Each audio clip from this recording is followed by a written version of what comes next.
Professor Nageswararao కాదు, కరుణుడి గట్టిన తీవ్రవాది, నక్సలైట్, బీజేపీకి వ్యతిరేకవాది, మేధావి కాదు. దేశంలో కమ్యూనిస్టు రక్తాన్ని తాగినటువంటి వ్యక్తి. నేను ఈవేళ చెప్తున్నా, అతను మేధావని ఎవరన్నా అంటే మనకు సరైనటువంటి ఆలోచన లేదని. మేధావిగా కోటేసుకున్నాడు అంతే. చాలామంది కోట్లు వేసుకుంటున్నారు, మన ఊళ్ళో కూడా కోట్లు వేసుకుంటారు. అలాంటి మేధావి అడిగే రైట్ ఏంటంటే, నువ్వు కమ్యూనిజాన్ని స్వీకరించావు, ఈవేళ కమ్యూనిస్టు దమ్ము ఉందని కానీ అడుగుతున్నా, ఛాలెంజ్ చేస్తున్నాను నేను. ఒక రాష్ట్రం ఉందా ఈ దేశంలో? అన్ని పోయిన తర్వాత ఇది స్వీకరించారంటే మేధావులు అయిపోయారు. పోయింది, కమ్యూనిజం అంతా సర్వనాశనం అయిపోయింది.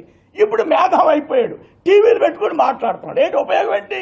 నీ రాష్ట్రాలనే కాపాడుకోలేనోడు పోయి నువ్వు ఎవరికి ఉపన్యాసం చెప్తావయ్యా? నీ కమ్యూనిజాన్ని కాపాడుకోలేనోడి ఎవరికి ఉపన్యాసం చెప్తావు? దేనికి నీ మేధావితత్వాన్ని అడుగుతున్నాను నేను.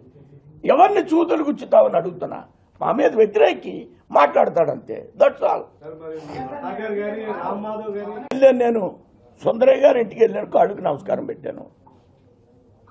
చాలామంది ఇంటికి వెళ్తాం, చికెన్ తిని ఆయన ఇంటికి వెళ్తాం. ఒరే బాబు, నువ్వు కమ్యూనిస్టు కాదు, నువ్వు క్యాపిటలిస్టు అని అడుగుతాను. కమ్యూనిస్టుల వాళ్ళు వెళ్తే తప్పేంది?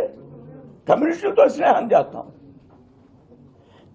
ఆడ అపర మేధావులుగా మీలాంటిలో గుర్తింపు పొందారు కాబట్టి వెళ్తారు, ఆయనకి వెళ్ళి ఓ ఛాయ్ దాగి వస్తారు. ఒరే బాబు, నువ్వు కమ్యూనిస్ట్గా ఉండకో, నువ్వు మారని లోపల చెప్పిపోతున్నావు, అది బయటికి చెప్పాలంటే.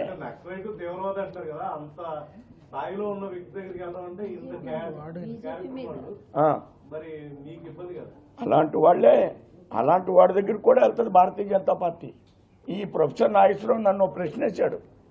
ఏమన్నాడంటే, ఏమండి వీర్రాజు గారు, మీరేంటండి పీడీపీతో పొత్తు పెట్టుకున్నారండి అని అడిగాడు.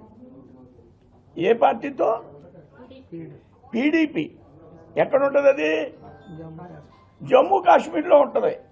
దేశానికి అవసరం అయితే మేము హైదరాబాద్లో ఉన్న ఓవైసీతో కూడా పొత్తు పెట్టుకుంటా ఉన్నాను నేను. అలాగే ఆడింటికి వెళ్ళాము. ఏడు పెద్ద తప్పేంటి?